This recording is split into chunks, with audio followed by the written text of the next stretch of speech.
Assalamualaikum warahmatullahi wabarakatuh. Alhamdulillahirabbil alamin wassalatu wassalamu ala asrofil anbiya'i wal mursalin wa ala alihi washabihi ajmain. Amma ba'du. Teman-teman yang dirahmati Allah, alhamdulillah kita dapat bertemu pada hari ini walaupun masih jaga jarak, masih lewat HP dulu. Tapi semoga teman-teman semua dalam keadaan sehat walafiat tanpa kurang suatu apapun. Amin Allahumma amin. Sebelum kita menuju ke tema, saya mau nanya dulu nih, siapa di sini yang sholatnya masih bolong-bolong? Dirajinin lagi ya sholatnya. Siapa yang sholatnya udah 5 waktu? Alhamdulillah, semoga makin rajin dan ditambah sholat-sholat sunnah. Siapa yang udah sholat 5 waktu ditambah rajin juga sholat sunnahnya? Alhamdulillah, semoga kalian tetap istiqomah ya. Nah, ada yang tahu nggak di sini kenapa sih kita sebagai umat Islam kok harus sholat 5 waktu ya? Ya, karena sholat itu adalah tiang agama. Yang dipertanyakan di akhirat nanti itu bukan seberapa pinternya kamu, seberapa kayanya kamu, seberapa ganteng dan cantiknya kamu tuh bukan, tapi sholat kamu. Nah, insya Allah nanti kalau sholatnya udah bener nih, dari bacaannya, dari gerakannya, dan dari waktunya udah bener, insya Allah amalan-amalan selanjutnya nih bakal ikut. Amalan-amalan kayak gimana sih emangnya? Contohnya nih, seperti puasa. Biasanya kita puasa cuman pas Ramadan aja, puasa Ramadan tuh tiba-tiba kita pengen aja gitu, kecanduan pengen puasa Senin Kamis. Terus yang biasanya kita tadarus cuman malam Jumat aja, cuman ayat 1 sampai 10. Ini alhamdulillah kita bisa one day one juice. Nah, terus juga seperti bersedekah. Yang biasanya kita cuman zakat fitrah aja, ini kita jadi kecanduan. Aku pengen sedekah terus, bahagia aja rasanya, karena Allah sendiri yang menjanjikan jika kamu bersedekah, gak akan bikin kamu miskin, justru akan membuat kamu kaya dunia akhirat. Janji Allah itu gak main-main, teman-teman. Janji Allah itu selalu tepat waktu, tepat janji juga, kan gak seperti manusia yang kadang nih suka ingkar janji, suka PHP gitu. Jadi janji Allah tuh pasti terkabul, pasti tepat janji pokoknya. Nah, nih kadang ada yang nanya sama saya udah sholat nih, tapi kok saya nggak tenang ya? Saya udah sholat, tapi kok saya tetap ada musibah ya? Saya udah sholat, tapi kok hidup saya tetap ada aja tuh masalah. Nah, pertanyaannya itu adalah, sholat seperti apa dulu nih yang mendatangkan pertolongan dari Allah secara ajaib langsung? Nah, karena Allah itu kan tinggal bilang kun fayakun, terjadi maka terjadilah. Seperti firman Allah pada Quran surah Al-Baqarah ayat 153 yang berbunyi, A'udzubillahi minasyaitonirrajim. Bismillahirrahmanirrahim. Ya ayyuhalladzina amanu ista'inu bis-sabri was-shalah. Innallaha ma'as-sabirin. Yang artinya, wahai orang-orang beriman, jadikanlah sabar dan sholatmu sebagai penolong. Sesungguhnya Allah bersama orang-orang yang sabar. Nah, ayat-ayat ini sering disampaikan oleh para ulama, oleh dai, para ustadz, tentang salah satu pertolongan dari Allah dengan melakukan ibadah sholat. Nah, saya jadi ingat deh, ada cerita dari sahabat Anas bin Malik. Ada yang pernah dengar ceritanya nggak? Saya ceritain ya. Jadi pada zaman Nabi dahulu, ada pedagang laki-laki dari kota Madinah yang melakukan perjalanan antara Syam ke Madinah. Nah, di pertengah perjalanan nih, laki-laki itu diberhentiin sama perampok. Terus dirampok, diambil semua, dirampas semua hartanya. Kemudian perampok itu menghunuskan pedangnya ke lelaki itu. Lalu lelaki itu berkata, wahai Fulan, jika engkau menginginkan hartaku, ambillah. Tapi biarkan aku untuk melanjutkan perjalanan ini. Lalu perampok itu mengatakan, adapun harta ini sudah menjadi milikku, dan aku ingin kamu jadi milikku. Aku ingin membunuhmu. Lalu laki itu merasa tidak punya pilihan lagi, dan dia berkata, jika engkau ingin menyakitiku, membunuhku, lakukanlah. Tapi sebelumnya izinkan aku untuk melakukan sholat 2 rakaat. Nah, si perampok itu lalu menjawab, ya sudah, saya akan memberimu waktu sebentar. Nah, lalu laki-laki itu melaksanakan sholat 2 rakaat, dan di sholatnya itu sesudah membaca surat Al-Fatihah, dia membaca surat An-Naml.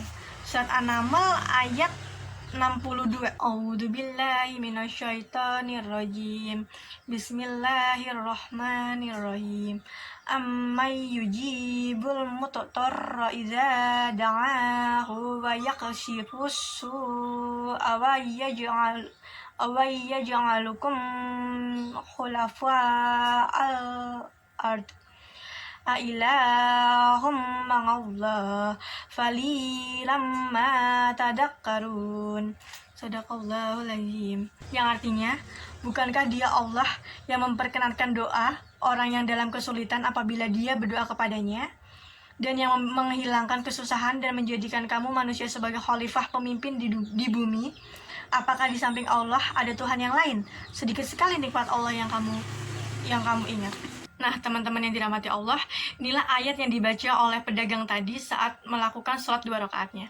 Dengan penuh penghayatan, laki-laki itu membaca ayat tersebut, karena seperti pada ayat tersebut yang menjelaskan bahwa bukankah Allah yang memperkenankan doa orang yang dalam kesulitan dan menghilangkan kesusahan. Laki-laki itu menghayati ayat ini, dan maka muncullah rasa yakin di hatinya bahwa harapannya ini satu-satunya hanya Allah. Karena laki-laki itu dalam kondisi muktor, dalam kondisi terancam, dalam kondisi kesusahan. Karena makna muktor itu bermakna terancam, kesusahan, kesulitan, dan berbagai makna ketidakberdayaan. Nah, siapa yang mengabulkan doa orang yang tidak berdaya selain Allah Subhanahu wa taala, dan yang menghilangkan kesusahan selain Allah Subhanahu wa taala? Nah, maka muncullah rasa yakin di dalam hati pedagang laki-laki ini setelah membaca ayat tersebut. Setelah selesai sholat, kemudian dia berdoa kepada Allah dengan menyebut nama-nama Allah.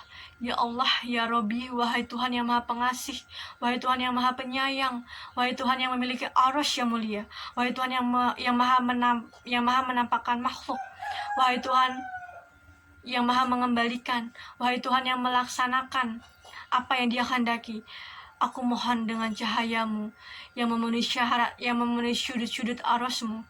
Hamba mohon kepadamu dengan kuasamu ya Allah yang menguasai makhlukmu, dengan rahmatmu yang meliputi segala sesuatu. Tidak ada Tuhan yang pantas aku sembah selain Engkau ya Allah. Wahai Tuhan yang maha penolong, tolonglah hamba. Nah, laki-laki itu berdoa kepada Allah dengan mengagungkan nama-nama Allah, dengan menyebut cahaya-cahaya yang dimiliki Allah.